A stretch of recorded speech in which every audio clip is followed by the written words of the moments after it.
जिन मंदिरों में आप अपनी मेहनत की कमाई लुटा रहे थे, आज कोरोना जैसी महामारी के वक्त तो मंदिरों ने अपने दरवाजे बंद कर लिए हैं। मंदिरों में बैठे ब्राह्मण मंदिरों के खजाने पर कुंडली मारकर बैठे हैं। देश में इतनी बड़ी आपदा आई है, करोड़ों लोग घरों में कैद है। देश में मेडिकल उपकरण की भारी कमी है। देश आर्थिक तंगी से गुजर रहा है, लेकिन देश के मंदिरों ने एक पैसा भी दान नहीं किया। इन मंदिरों में बैठे ब्राह्मणवादी अरबों खरबों के चढ़ावे पर आसन लगाए बैठे हैं। ट्विटर पर हैशटैग मंदिर में दान देना बंद करो ट्रेंड चल रहा है। लोग कह रहे हैं कि जब मुसीबत के वक्त ही ना ही भगवान काम आ रहे हैं, ना ही उनके मंदिरों का चढ़ावा, तो फिर वो जा कहां रहा है। आइए आपको बताते हैं भारत के मंदिरों के पास कितना पैसा है। देश के अमीरों की बात आती है तो अक्सर अंबानी, टाटा और बिड़ला का नाम आता है। हालांकि आपको ये जानकर हैरानी होगी कि देश में कुछ मंदिर ऐसे भी हैं जिनके पास इन अरबपतियों से भी ज्यादा संपत्ति है। केरल का पद्मनाभ स्वामी मंदिर भारत के सबसे अमीर मंदिरों की सूची में आता है। यहाँ हर साल करीब 500 करोड़ रुपए का चढ़ावा आता है। 2016 में इस मंदिर की टोटल वेल्थ $22.3 बिलियन यानी कि करीब 1.47 लाख करोड़ रुपए आंकी गई। आंध्र प्रदेश के तिरुपति बालाजी मंदिर की टोटल वेल्थ 52,000 करोड़ रुपए है। मंदिर हर साल करीब 600 करोड़ रुपए की कमाई करता है। शिरडी साईं बाबा का टेम्पल देश के सबसे फेमस मंदिरों में से एक है। साल 2018-19 में लोगों ने यहाँ 679 करोड़ रुपए दान कर दिए। शिरडी मंदिर की कुल संपत्ति 2200 करोड़ से ज्यादा है।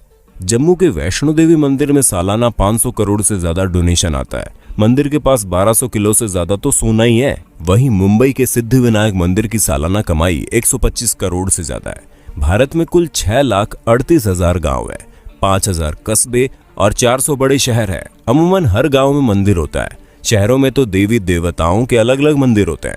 इस हिसाब से भारत में 6 लाख से ज्यादा मंदिर है। सोचिए इस देश की कितनी बड़ी संपत्ति पर सिर्फ और सिर्फ ब्राह्मणों का कब्जा है। पुरी के जगन्नाथ मंदिर, वाराणसी के काशी विश्वनाथ मंदिर, गुजरात के सोमनाथ मंदिर और मदुरई के मीनाक्षी मंदिर जैसे धार्मिक स्थलों पर खजाने भरे पड़े हैं, लेकिन मंदिरों में बैठे पंडित देश की भलाई के लिए एक पैसा तक दान नहीं करते। भगवान के नाम पर आपकी जेब खाली की जाती है और फिर ये लोग उसे हजम कर जाते हैं। जरा सोचिए अगर ये मंदिर अपनी संपत्ति दान कर दे तो एक दिन में भारत की गरीबी दूर हो जाए, लेकिन ये ऐसा नहीं करते। धर्म के नाम पर लोगों को मूर्ख बनाकर ब्राह्मणवादी मौज काट रहे हैं।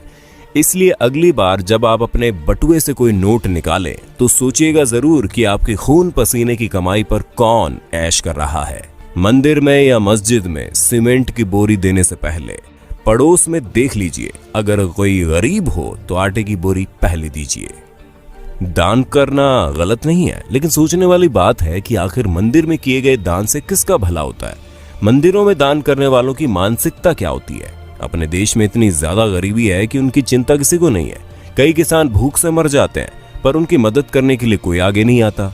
लेकिन मंदिरों में लाखों नहीं बल्कि करोड़ का गुप्त दान दिया जाता है। आखिर इस दान से हासिल क्या होता है, किसको मिलता है इसका लाभ। हम एक बात साफ कर दें, हम कोई नास्तिक नहीं है। भगवान ने हमारी भी उतनी आस्था जितनी होनी चाहिए। लेकिन सोचने वाली बात यह है कि आस्था जताने के लिए मंदिरों में दान करना जरूरी है।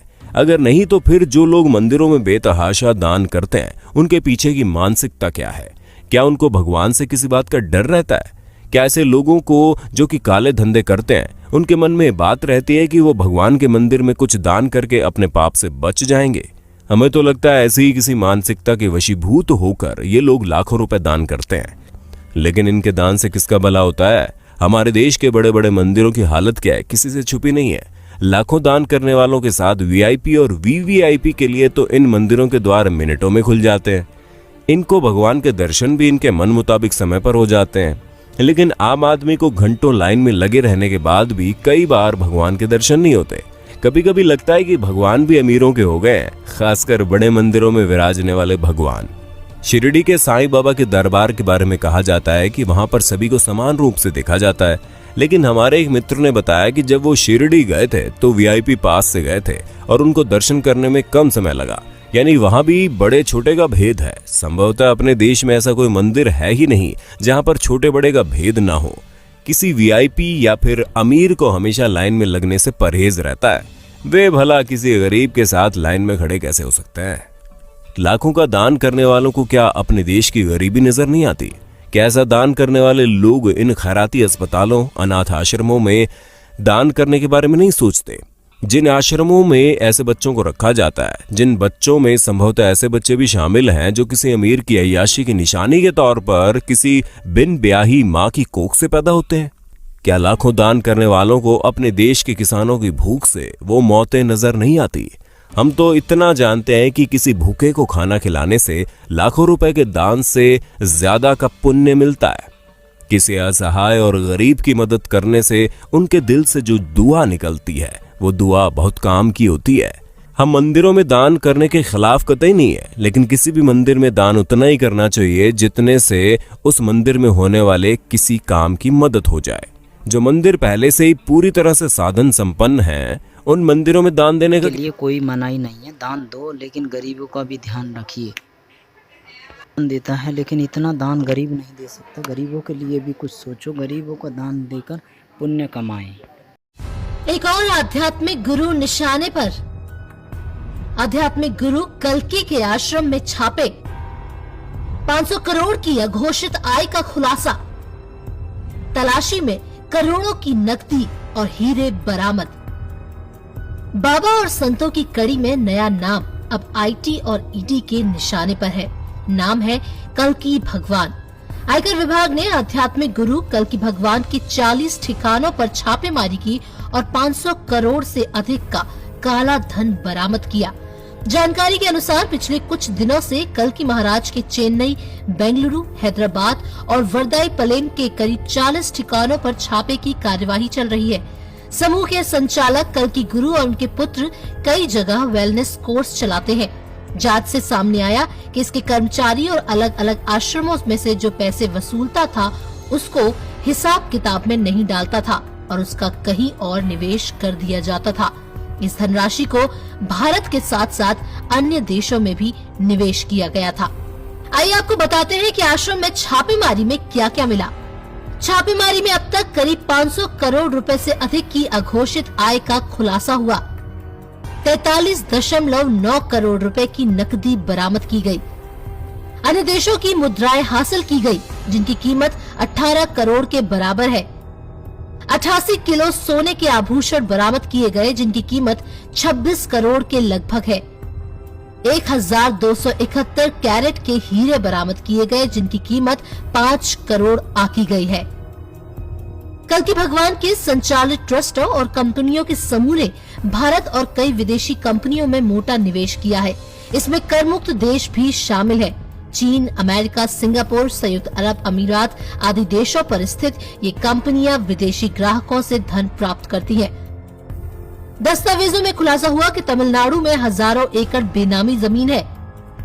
आंध्र प्रदेश के अलावा देश के तमाम हिस्सों और विदेशों में अचल संपत्ति के साक्ष्य मिले। कंपनी ने निर्माण, खेल आदि क्षेत्रों में बड़ा निवेश किया है। कल्कि के साथ उनके बेटे कृष्ण जी पर सैकड़ों एकड़ जमीन पर कब्जा कर रियल एस्टेट का कारोबार करने का भी आरोप है। कल्कि भगवान के नाम से संचालित आश्रमों के मुखिया है कल्कि भगवान और उनका बेटा। ये समूह धार्मिक प्रवचन और बेहतर जीवन जीने के तरीके सिखाने के नाम पर काला धन जमा करता है। आश्रम के संचालक कल्कि भगवान का असली नाम है विजय कुमार नायडू, जिन्होंने LIC में क्लर्क के रूप में अपने करियर की शुरुआत की थी। क्लर्क की नौकरी छोड़कर नायडू ने एक शैक्षणिक संस्थान की स्थापना की। संस्थान का दिवालिया निकलने पर वह भूमिगत हो गया और फिर साल 1989 में विजय अपने आप को विष्णु का 10वां अवतार कल्कि भगवान बताते हुए चित्तूर में सामने आया और यहाँ से कर ली एक नए सफर की शुरुआत। पंजाब केसरी टीवी के लिए शिवांगी परमार की रिपोर्ट।